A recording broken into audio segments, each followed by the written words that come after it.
All right. So what I'm going to do for the rest of the period today is talk some more JavaScript with you. All right.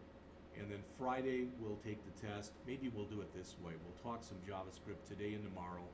Friday we'll take the test. And after we take the test, what I'll do is I'll give you the last assignment that you will have. I found what Evan had. It's going to be interesting because he's got the same assignment as both your midterm and an assignment. So I think he screwed up someplace. So I'm going to have to go through that between now and Friday. But before the weekend, you'll get the last assignment that you'll have for the HTML portion of the class. All right. Now, what I just did was I just keyed in JavaScript tutorials. And as you can see, I get 6.48 million results. All right. And as we've talked about, some of these are going to be really good. Some of these are not going to be so good. I mentioned a couple of these yesterday, such as, as always, W3 Schools has got a JavaScript tutorial in it. Some people go through these tutorials and they find them very easy to go through. The examples are fairly easy. They're actually fairly extensive tutorials. Right? Other people don't like them. They find them too simplistic. But that's one place you can go. I've mentioned a couple other sites yesterday. There's one that's literally called echoecho.com. I'm sure there's a story behind that. I don't know what it is. But they've got a JavaScript tutorial. This is, again, well written, fairly simplistic. So as we go through this stuff, some of you will probably catch on fairly quickly. Some others of you may struggle. I don't know. And just because you did well in the HTML portion doesn't mean that the JavaScript will come naturally, or vice versa. Right? Again, everybody's different. A couple other sites that I mentioned yesterday. One is Quackit.com. All right, and they've got a bunch of tutorials in here, and someplace in here, I don't know where, but JavaScript tutorial. That is pretty well done. I've gone through these over the years. So on Quackit.com, like a duck. One that's called Tizag.com, Tizag.com. They've got a JavaScript tutorial that, again, is pretty well written, pretty simplistically done. And there's two more things that I didn't mention to you yesterday that I want to mention now, then we'll go on. The first is there's a site, and I may have mentioned it already, I don't know. It's called Java2S.com. And it's right up there with the uglier sites that you'll see. Again, that's the site. Doesn't look very nice. It's literally a series of hyperlinks. That's what all this is. But they've got a thing in here someplace. They've got a JavaScript. There's more than that in here. But there's some JavaScript stuff that's in here also. But the last one I want to mention is, if I've never shown you this site before, shame on me. But tutorialspoint.com, and again, we may have looked at this already, but they have a thing in here that says tutorials library. And if we go on and we look under programming, I think it's under there, there should be something, it might not be under here, but somewhere in here they have a JavaScript tutorial. Might be under mobile development, I don't know, it might be under web development, maybe web development. JavaScript, all right? And if you go through this, somewhere in here, if I click the button that says PDF version, all right, and then if I click this button that says download PDF version, you'll notice that it's almost as big as our textbook. It's 388 pages, all right? But I really like this site because they write tutorials on most everything, and they use the same common way of writing all the time. I'm just trying to give you some sites, so if you struggle in here, I mean, that's one of the reasons I'm here, but if you struggle in here, you're working on it on your own, it's the weekend or whatever, these are some places that you can go to get additional information, all right?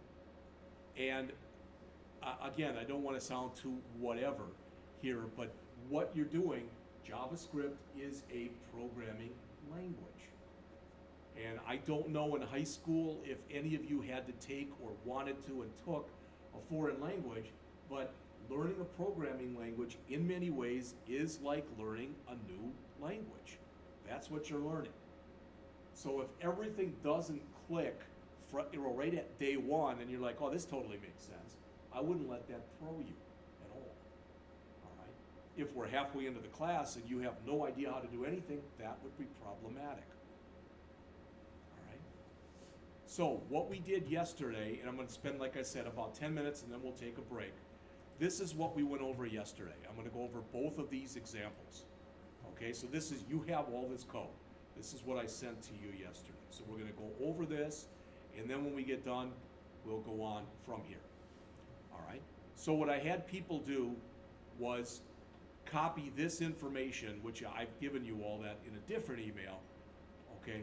And what I mentioned yesterday is what you see right here in gray, that's referred to as either an IPO chart or a hypo chart.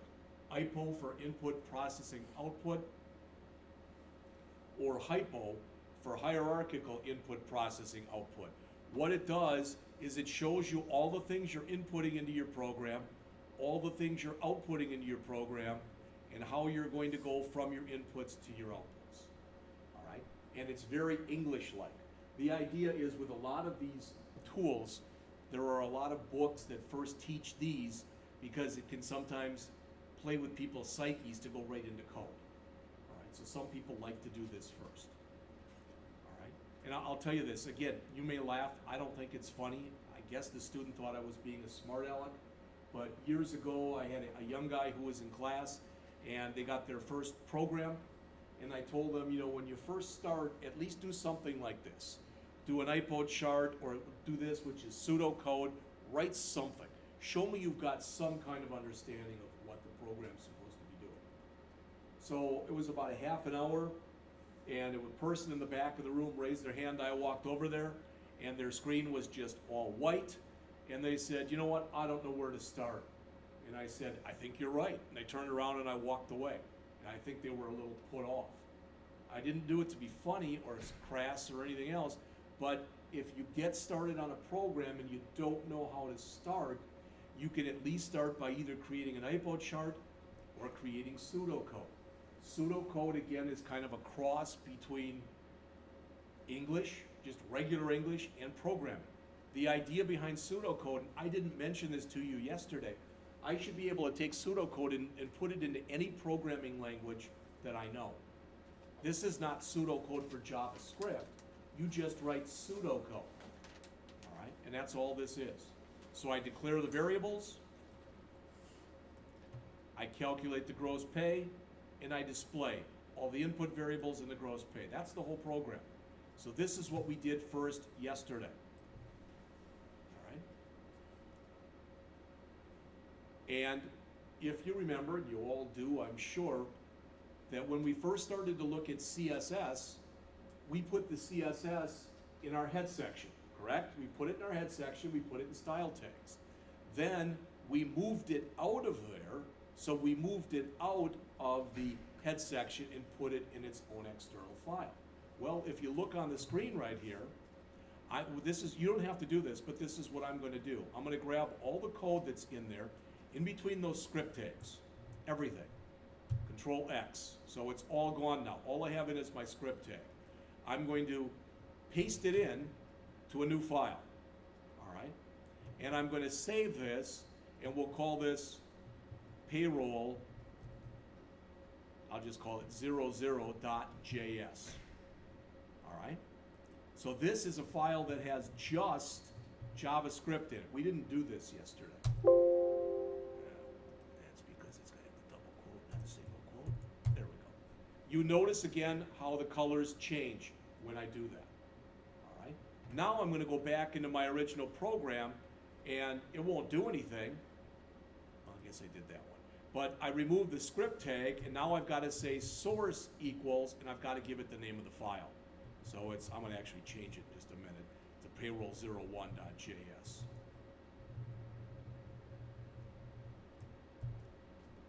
All right.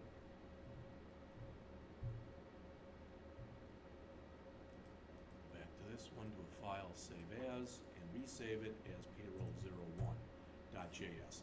Now what I'm doing is like we did before, all right, we're actually going to go in there and link. I can do the same thing with this one. I can say source equal payroll 00.js. All right, then I end my script. All right, so now I got to grab all of that code that's right here, copy it or cut it, get rid of this extra script tag that I've got, go over to here, open this, and this is garbage now, not that one. That one. And paste that in. Now, I'm not sure if this is going to run or not, but I'm going to try it. So I go back to my page here, do a run, launch it in Chrome, and you see I got the same results. But it's really important that you understand, because at the beginning of the book, the author shows you how to embed your JavaScript right inside of your HTML. I don't want you to do that from the get-go. I tried to wean you away from putting your CSS in your HTML as soon as we could, and we're doing the same thing with the JavaScript. So your web page consists of three components. Your .html files, which typically you don't even have in any kind of folder. Your .css files, which are in a styles folder or a CSS folder or whatever, and a JavaScript file, or your JavaScript files, which typically go in a .js folder. All right? But what we went over last time, this is again more for the benefit of those who were not here, is we looked at the JavaScript. These are creating variables. What's a variable? It's a named memory location whose value can change. It can vary. So we've got 5 variables here. We've put a set value in for each variable. So every time I run the program, the first name is set, the last name is set, the hours worked is set, and the pay rate is set, every time. And every time I take that 40 and I multiply it by 10, and that becomes the gross pay. And then we just print them all out. And I decided with gross pay, I wanted it to be in 2 decimal places. Does that make sense, those of you who weren't here yesterday? So that's what we went over for a while. Then we went over and looked at the other one. And what we said was, well, typically when you put this kind of stuff in here, you don't want to run it and always have the same names, etc. So when we ran it again, we took the first 4 variables and reset them to default values. First name and last name are now set to the empty string, and pay rate and hours worked are set to 0. Then we prompted or asked the user to enter in that information. When we do a prompt and it's a non-numeric value, it's just a prompt like this. So what's going to come up on the screen when I run this is it's going to say enter first name. And then there'll be a little box that looks like a text box. And in blue, this is the default value, so it'll say first. Then I'll put in my name, I'll hit enter, and it'll say enter your last name. And it'll look the same way, and it'll say last. Then it'll ask me to enter my hours worked and my pay rate. Again, for those of you who weren't here yesterday, if I leave that blank or I put in something that's not numeric, it puts a number in there that's NaN, which stands for not a number. All right? And then we again do the same exact calculation, and we print it out the exact same way. So none of that stuff changed. And if I go run this one now, all right, first name, John. Last name, Smith. Hours worked, 50. Hourly rate, 20. And you can see that it works. But especially, whether you were here yesterday or not, I want everybody to understand that pretty much literally from the get-go, what we're going to end up doing in here is we're going to be putting our JavaScript, we're going to be putting it into external files that end with a .js extension. All right, let's take a break. It's 8:58. Let's come back around 9:15, please, and we'll just continue on from there with further refining this.